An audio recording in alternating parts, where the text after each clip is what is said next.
সবাইকে নববর্ষের প্রীতি শুভেচ্ছা ও অভিনন্দন। আজকের একটি গুরুত্বপূর্ণ বিষয়ে আলোচনা করব যে নবম দশমে ফ্রেশার্সদের সম্ভাবনা কতখানি আছে এবং যে সমস্ত ক্যান্ডিডেটরা 9, 10 এবং 11, 12 দু জায়গায় স্কোর ভালো করেছে, দুটোতেই ডাক পেয়েছে, তারা কি 9, 10-এ জয়েন করবে বা এই প্রক্রিয়াতে অংশগ্রহণ করবে বা সিট ব্লক করবে? আমি আজকে এই নিয়ে গুরুত্বপূর্ণ আলোচনা তোমাদের সামনে হাজির হয়েছি। চ্যানেলটা সাবস্ক্রাইব করে দিও এসএসসি এবং পিএসসি গুরুত্বপূর্ণ আপডেট সবার আগে পাওয়ার জন্য। আর ভিডিওটা স্কিপ করো না, সবটা দেখো। দেখো, অনেকের মনে প্রশ্ন যে নবম দশমে 9, 10-এর ক্ষেত্রে ফ্রেশার্সদের সম্ভাবনা কতখানি আছে। আমরা কি দেখলাম 11, 12-এ? সেখানে ফ্রেশার্সদের প্রায় চিহ্ন পাওয়া যায়নি। হাতে গোনা কয়েকটি সাবজেক্টে কিছু ফ্রেশার্স স্থান পেয়েছে। ম্যাক্সিমাম সাবজেক্টে ফ্রেশার প্রায় নেই বললেই চলে, কারণ সেখানে যা কাট অফ হয়েছে সেখানে ফ্রেশারদের পক্ষে কিন্তু খেঁচাটা খুবই টাফ। সবই কিন্তু এক্সপিরিয়েন্সের 10 মার্কসের জন্য এই ঘটনাটা ঘটেছে, সেটা আজকে আমার আলোচনার বিষয় নয়। তো নবম দশমে কি একই অবস্থা হবে? তার উত্তর কখনোই নয়। নবম দশমে প্রচুর সংখ্যক ফ্রেশার্স ডাক পেয়েছে এবং আরও সেকেন্ড লিস্টে ডাক পাবে, এবং অনেক ফ্রেশার্স, প্রচুর সংখ্যক ফ্রেশার্স কিন্তু 9, 10-এ জব পাবে, এটুকু কনফার্ম বিভিন্ন সাবজেক্টে। তারপরে বলি, এই যে ফ্রেশারদের সম্ভাবনা কতখানি আছে আপাতত, সেটা ডিপেন্ড করছে একটি বিষয়ের উপরে। সেটা কি? এসএসসি বা স্কুল সার্ভিস কমিশন একাদশ দ্বাদশের জয়েনিংটা কবে করাবে, এর ওপরই ডিপেন্ড করে আছে নবম দশমে ফ্রেশার্সদের জব সম্ভাবনা কতখানি আছে।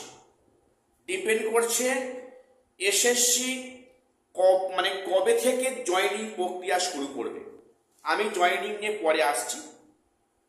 তো বিষয়টা কেন বললাম, দেখো, যদি এমনটা হয়, যেটা আমাদের শিক্ষামন্ত্রী বলেছিলেন প্রাপ্ত বসু, যে উনি সম্ভবত আজ থেকে মাস দিনের আগে বলেছিলেন যে নবম দশমে প্রচুর সংখ্যক ফ্রেশার্স জব পাবে।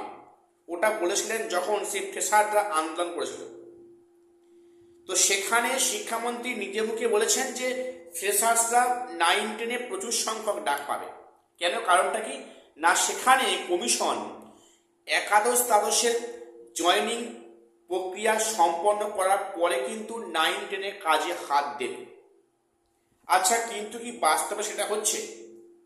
কি মনে হচ্ছে? যদি কমিশন 11, 12-এর জয়েনিং করিয়ে দিয়ে 9, 10-এর ভেরিফিকেশন ইন্টারভিউ শুরু করতে পারে, তাহলে কিন্তু ফ্রেশারদের কাছে 9, 10-এ পুরো মাঠ পুরো ফাঁকা। প্রচুর সংখ্যক ফ্রেশার্স ডাক পাবে এক্সপিরিয়েন্সের নাম্বার ছাড়া। এটা কিন্তু জলের মতো পরিষ্কার। এবারে যদি ইনকেস যে একাদশ দ্বাদশের জয়েনিং প্রক্রিয়া এখন করাবে না, তার মধ্যেই 9, 10-এর ইন্টারভিউ প্রক্রিয়া শুরু করে দিয়েছে কমিশন, তাহলে কিন্তু প্রথম থেকে সিট ব্লক হবে। দেখো, একটু ভেবে দেখো তো, যদি একাদশ দ্বাদশে কোনো ক্যান্ডিডেট স্কুল চুজ করেছে, তার পিভিআর মেডিকেল চেক আপ হবে, তারপরে তার স্কুলে অ্যাপয়েন্টমেন্ট লেটার দিয়ে জয়েনিং করবে।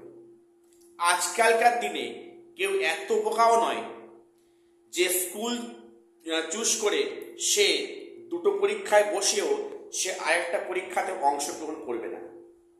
সে কিন্তু ইন্টারভিউ অবধি হাজির হবে, ইভেন কাউন্সেলিং অবধি হাজির হবে 9, 10-এ। আমি বললাম অ্যাজ ফর এক্সাম্পল, যদি এখন 9, 10-এ এখন কাউন্সেলিং বহুদূর, দিল্লি বহুদূর, যাই হোক, তো সেক্ষেত্রে কিন্তু তাহলে আপাত অর্থে অনেক সিট ব্লক হবে, অনেক সেখানে পেশাটা ছিটকে বেরিয়ে যাবে।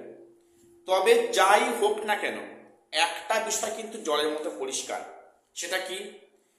যদিও আপাত অর্থে একাদশ দ্বাদশের পিভিআর মেডিকেল চেক আপ এখন যেটা কন্টিনিউ হচ্ছে বলছে, কিন্তু পিভিআর কি কন্টিনিউ হচ্ছে? এখন তোমরা জানো এখন কিন্তু পুলিশ প্রশাসন পুরো নির্বাচন কমিশনের আন্ডারে। এখন পার্টিকুলারলি কোনো ইন্ডিভিজুয়ালি ব্যক্তির পিভিআর করা কিন্তু খুব চাপের বিষয় হয়ে যাচ্ছে। সেক্ষেত্রে যেটা কমিশন বলেছিল যে ভোট প্রক্রিয়ার মধ্যে জয়েনিং করাবে, কিন্তু সম্ভব নয়। সেখানে হয়তো মেডিকেল চেক আপ কন্টিনিউ হচ্ছে এবং আগামীতেও আছে। পুলিশ ভেরিফিকেশনের কাজ কিন্তু আপাতত মনে হয় না সম্পূর্ণ হয় বলে। এটা তোমরা দেখে নিও, এই প্রক্রিয়া টানবে যখন সেই 8 মাস পিছিয়ে গেল না বিষয়টা, তখনই একটা আভাস পাওয়া গিয়েছিল 8 মাস পিছিয়েছে মানে 11-12 নিয়েই একদম সে আগস্ট ছবি টানতে পারে, কোনো সন্দেহ নেই টানতে পারে। তো সেখানে কোনোভাবেই তো এপ্রিলের মধ্যে জয়েনিং সম্ভব নয়, মে মাসের দিকে জয়েনিং হলেও হতে পারে, এটা একটা বিষয় আছে। ইভেন সেটা জুন জুলাই অবধিও টানতে পারে, তোমাদের আগাম বলে রাখলাম। কিছু সাবজেক্টে হয়তো মে মাসে জয়েনিং করাবে, ম্যাক্সিমাম সাবজেক্টে শুনে রাখো জয়েনিং করতে জুন জুলাই মাস নাগাদ, এটাই বাস্তব কথা। এবং 9-10 সেখানে নিয়োগ প্রক্রিয়া 31শে আগস্ট আমার মতে সম্ভব হবে না। সেখানে পুনরায় হয়তো কমিশন সুপ্রিম কোর্টে দ্বারস্থ হবে যে ডেট এক্সটেন্ড করার জন্য, সেটা পরে বিষয়। তো যদিও একাদশ দ্বাদশ সেখানে আপাতত সিট ব্লক করে, চিন্তার হয়তো কারণ নেই। পরবর্তী ক্ষেত্রে সেখানে সিট পূরণ হবে না এবং সেখানে কিন্তু ফ্রেশার দিয়ে পুনরায় ভেরিফিকেশন ইন্টারভিউতে ডাকবে। অর্থাৎ সেকেন্ড লিস্ট, যেটা আমি বারে বারে বলে আসছি, 9-10 সেকেন্ড লিস্ট অবশ্যই আসছে। এখন না হলেও ইন্টারভিউর পরে কিন্তু সেখানে অবশ্যই সেকেন্ড লিস্ট প্রকাশিত হবে, পুনরায় প্রচুর ফ্রেশার সেখানে ডাক পাবে। আর যদি এর মধ্যে জয়েনিং করাতে পারে 11-12 তো খুব ভালো হলো।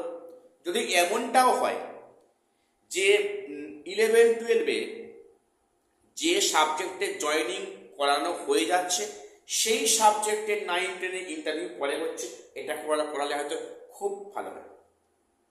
এখন দেখা যাক সেটা কমিশন কি চাইছে, সেটা ডিপেন্ড করছে কমিশনের ওপরে। তো এটুকুই আপডেট দেওয়ার ছিল। চ্যানেলটা সাবস্ক্রাইব করে রাখবে এসএসসি পিএসসি গুরুত্বপূর্ণ নিউজ পাওয়ার জন্য। আর শেষ করলাম, দেখা হচ্ছে পরের ভিডিওতে।